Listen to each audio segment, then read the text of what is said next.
એક મહાત્મા હતા સંત, કે રામ નામ ભરેલું જોયું ગોડાઉનમાં, તો શું બોલ્યા ખબર છે?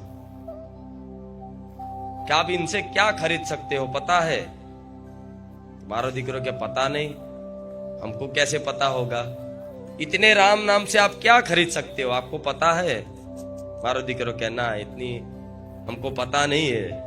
તે संत महात्मा એવું કીધું, इतने ही राम नाम से अगर आप चाहो तो पूरे ब्रह्मांड को खरीद सकते हैं. રામ તો વિચારો, મહાપુરુષોની વાણી કોઈ દાડ જુઠ્ઠી હોય? સંત મહાત્મા શું છે ને, આ જાઓ શિવરાત્રી છે ગિરનારમાં જોયા હો, હજારો સાધુઓ જે ગિરનારમાં તપસ્યા કરે છે, હજારો વર્ષોથી આખા યુગ બદલાઈ જાય પણ એમની તપસ્યા એવા ને એવા લીન રહેશે. એવા સાધુઓ આજે આવશે કુંડમાં નાવા. અત્યારે ખબર છે ને, એ સાધુઓ જ્યારે મહાદેવના એ કુંડમાં સ્નાન કરવા પડશે ને, તેમાંથી કહેવાય છે કેટલાય તો બહાર નહીં આવે. આ સત્ય છે. એમાં સાક્ષાત મહાદેવ એ સાધુનું રૂપ લઈ ભસ્મ લગાવી માળાઓ લગાવી સાક્ષાત મહાદેવ એ કુંડમાં નાહવા માટે આવશે અને જાય છે તો પાછા આવતા ક્યાં જાય છે, ક્યારે જાય છે કોઈને ખબર હોતી. એવા સાધુ સંતો છે તો કોનું ભજન કરે છે? ભગવાનનું. બધું ત્યાગ કરીને તો શું મળે એમને? શું મળે? ભૂખ્યા તરસ્યા રહીને શું મળે? આનંદ છે ભગવાનના નામમાં, ભગવાનના સ્મરણમાં, ભગવાનના લીલા ગુણગાનમાં. એ આનંદ ખાલી આમ એક વખત ચાખી લીધો ને જીવનમાં, જેણે ચાખી લીધો ને, ત્યાં દુનિયાના કોઈ વસ્તુ નહીં ભાવે તમને, કોઈ વસ્તુ સાંભળવાનું નહીં ગમે, ભગવાનના નામ સિવાય આ વાણી બોલવાનું નહીં પસંદ કરે. એટલો અપાર આનંદ છે. મીરાબાઈ જોઈ લો તો આખો દાળ મારો ગીરધર, મારો ગીરધર, કે ખબર છે ને, એમ તો ગાડી થઈ ગઈ એવું કહેતા હતા. ગાડી ના કહેવાય, ભક્તિ હતી. તો એવા તમારે ગાડા નહીં થવાનું, પણ એવા ગાડા થઈ જાવ તો ભગવાનની કૃપા છે. ભક્તિમાં પાગલ થવું એ કૃપા છે. નકર આ પાગલ પણ ભક્તિનું એમાં મળી જાય તો હો શું કેવું, દુનિયા માટે ગાડા દેખાય. કાં તો આખો દાડ રામ રામ રામ રામ ગાડો થઈ ગયો છે. ખરેખરમાં ગાડા નહીં, અસલ ડાયા અને હોશિયાર તમે જ છો રામ રામ કરવા વાળા. મરી જ્યાં પછી આખી જિંદગી તો રામ રામ રામ રામ નહીં બોલો, મર્યા પછી લોકો બોલશે કે રામ બોલો ભાઈ રામ, તમને સંભળાવશે. એ લાશ તો સાંભળવાની છે. આ શું ખોટું? મરી જ્યાં પછી તમારા પાછળ ભજન રાખશે, એની આત્માને શાંતિ મળે એમ. અને તો પહેલેથી રામ રામ કરી લીધું તો કોઈના ભજનની જરૂર નહીં, કોઈના બોલવાની જરૂર નહીં, આપે રૂપે કલ્યાણ થઈ જાય. એટલે આ જીવન પૂરતું નહીં, આ તો જીવનની એક યાત્રા છે, થોડા ક્ષણોની. 1 થી લઈને 100 વર્ષ સુધીની યાત્રા. હવે 100 વર્ષ તો કોઈ પૂરો કાઢવાના નહીં. આ જમાનો હતો 100 વર્ષ જીવતા હતા, અત્યારે તો 50માં હતો. એવું ના એવું કહીશ તો બીક લાગશે કે હા હે મારી માડી મારા 50 થઈ ગયા જોજે. પણ અત્યારનો સમય એવો છે કે અત્યારે કોઈ એવું 100 વર્ષ કાઢવાનું આવડતા ઘટતી જાય છે. ભલે પણ આ યાત્રા ખાલી આટલા સમયની જ છે ને, 40 50 60 70 વર્ષ કશું ના કહેવાય. આજ આખો મહિનો જતો રે ખબર નહીં પડતી. પડે છે એ બધા કબાડા આખો દાડો વિચારો ટેન્શનમાં કામ કરવામાં. રે રવિવાર આવી ગયો પાછા રોજ ચાલુ. 1 મહિનો થઈ જાય, 2 મહિના થઈ જાય, આજ આખું વર્ષ જતું રે ખબર નહીં પડતી. વિચારો આ ધીરે ધીરે ધીરે તમારી આયુ ક્ષીણ થાય છે, મૃત્યુ તરફ ધકેલાવો છો. જેમ લાઈનમાં દર્શન કરવા આવો છો ને એવા બધા મૃત્યુની લાઈનમાં ઉભા છે. સાચું છે ખોટું છે? લાઈનમાં ઉભા છો ને, જેમ હમણાં દર્શનમાં મારો વારો આવશે એ બધા લાઈનમાં ઉભા છે. જેમ જેમ જેમ જેમ લાઈન ઓછી થાય એમ તમારો વારો આવે જ છે. પણ તમે એ વાત ભૂલી જાઓ છો કે મારે મરવાનું છે. કે ખરેખરમાં જેને મૃત્યુ યાદ હોય ને કે મારે એક દાડો જવાનું જ છે, તો એનાથી કઈક પાપ ઓછા થઈ જશે. બેમાની ચીટિંગ બધું ઓછું થઈ જશે. હાય હાય કરવાનું, લોકોને ઉલ્લુ બનાવવાનું, લોકોને છેતરી બધું ભેગું કરવાનું, પાપ કેમ કરો છો? પાપ એટલે કરો છો કામનાના લીધે. પાપ એટલે થાય છે તમને કંઈક ને કંઈક કામના હશે, કંઈક પામી લો, કંઈક પામી લો.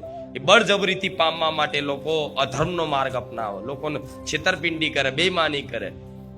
એના લીધે મતલબ લોકો પાપ કરે છે. પણ જો એક દાડો તમારે જવાનું છે, આ નિશ્ચય મગજમાં યાદ રહેશે ને, તો ઘણી બધા કકરાટ કંકાસ બધું ઓછું થઈ જાય. કોઈક દુશ્મન હશે ને અને તમને રોજ હેરાન કરતો હશે તો વિચાર લેવાનો, કોઈ વાંધો નહીં, તું નહીં રહેવાનો ને હું નહીં રહેવાનું, તું તાર બોલ. થાય કે નહીં આવું? કેટલા ટાઈમ બોલીશ તું તાર? એ લડવા વાળા બધા યુદ્ધો કરીને જતા રહ્યા, ના જતા રહ્યા? મોટા મોટા યુદ્ધો કરીને આજ ખાલી ઇતિહાસ રહ્યો છે. અને અમે અડધો ઇતિહાસ તે ભૂસાઈ ગયો. કોણ ઓળખે છે? મારા મર્યા પછી હું કઈક નામ કમાઈને જો, એટલે દુનિયા કોઈને યાદ નહીં કરતી, ભગવાનને યાદ નહીં કરતી, તમને યાદ કરશે. મારું નામ રહી જવું જોઈએ, મારી નામ ના થઈ જવી પડે જોઈએ. જગતમાં મારું નામ થઈ જાય, મારું માન સન્માન વધી જાય, કુટુંબમાં, સમાજમાં, બધી જગ્યાએ મારી વાહ થતી થઈ જાય, મોટો રૂપિયા વાળો થઈ જાઉં, હું આમ થઈ જાઉં. શું કહું?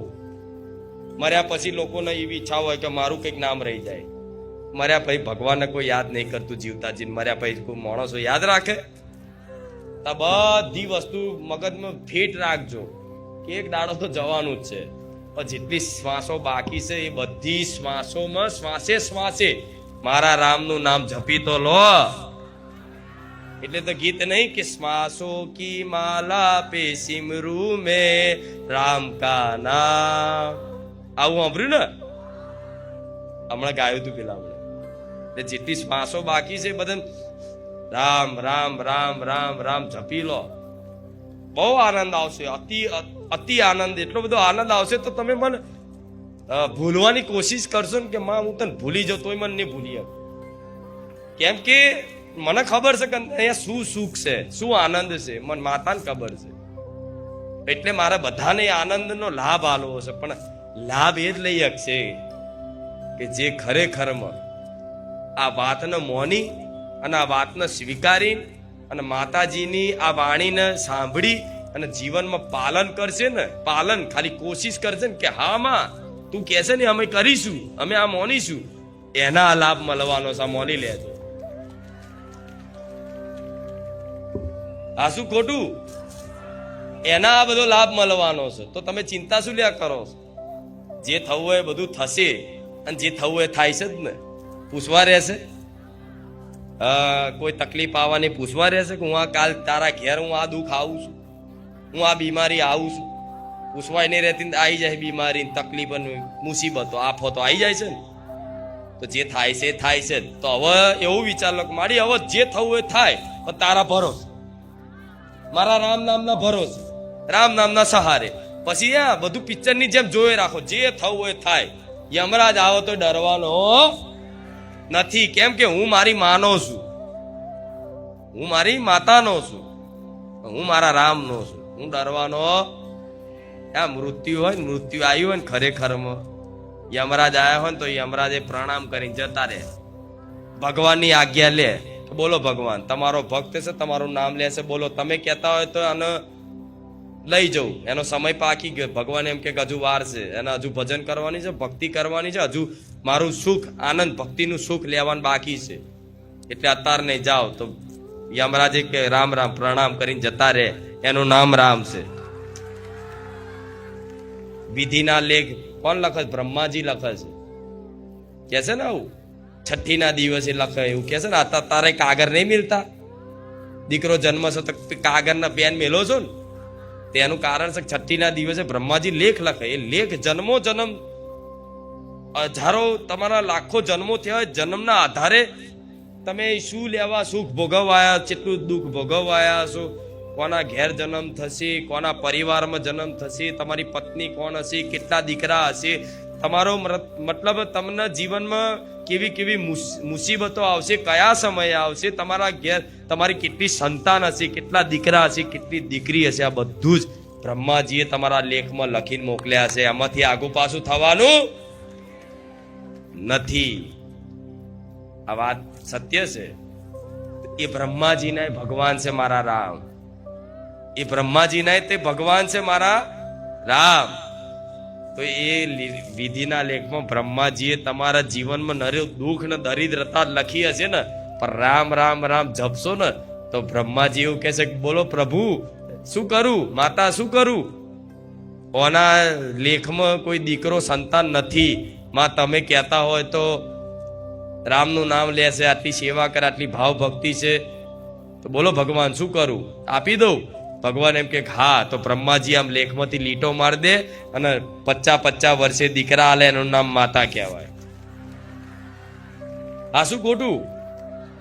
તો આ બધી વસ્તુ કઈ ઘટના બનવાની છે, ક્યારે તમારું મૃત્યુ થવાનું છે, બધું નિશ્ચિત છે. મૃત્યુને કોઈ રોકી ના શકે. એનો એક નાની કથા કહું, સાંભળશો? કેટલા સાંભળશે? મૃત્યુ શું છે, મૃત્યુ શું છે એની નાનકડી એક કથા કહું, નાનકડી પણ મજા આવશે. એક દિવસે મહાદેવ મતલબ કૈલાસ પર્વત ઉપર એમના ધ્યાનમાં લીન હતા. ત્યારે વિષ્ણુ ભગવાન એમના વૈકુંઠ ધામમાંથી મહાદેવના મતલબ દર્શન કરવા કે એમની જોડે મુલાકાત કરવા માટે જવાનું થયું. તો વિષ્ણુ ભગવાનનું વાહન કોણ? ગરુડજી. એક દિવસ ગરુડ પર સવાર થઈ અને વિષ્ણુ ભગવાન કોઈ મીટિંગ કરવા આયા, સમજો કોઈ લીલા કરવાની હશે તો ભગવાન જોડે, મહાદેવ જોડે આયા. તો આયા કૈલાસ પર્વત, તો વિષ્ણુ ભગવાન મતલબ મહાદેવ જોડે મતલબ એમની જે વાર્તાલાપ કરવાની, લીલા કરવાની, એની ચર્ચા કરવા માટે ગયા. અને ગરુડજી હંમેશા કોઈ બી એનો વાહન સવારી હોય બહાર ઉભું રહે, એવું કે ને, તો ગરુડજી બહાર ઉભા હતા કે લાવો. તો જોયું તો કહો આ તો કૈલાસ પર્વત આટલો સુંદર છે, આ તો સ્વર્ગ કરતા પણ સુંદર છે. અહીંની હવા, અહીંનું સૌંદર્ય મતલબ ગરુડજીને આકર્ષિત કર્યું સૌંદર્ય. એ જોતા જોતા જોતા જોતા એક ચકલી બેઠી હતી, આટલી રંગીન, કલરિંગ એકદમ મસ્ત એક ચકલી બેઠી હતી. તો તરત જોયું કે હા, ભગવાનની બનાવેલી આ સૃષ્ટિમાં જેવા જેવા જીવ ભગવાને બનાયા છે. એ જોતા જોતા આનંદ લેતા હતા, ભગવાનની જે રચના છે એનો આનંદ લેતા હતા. આટલી મસ્ત એક પક્ષી વિશે ચકલી છે, નાની સુંદર.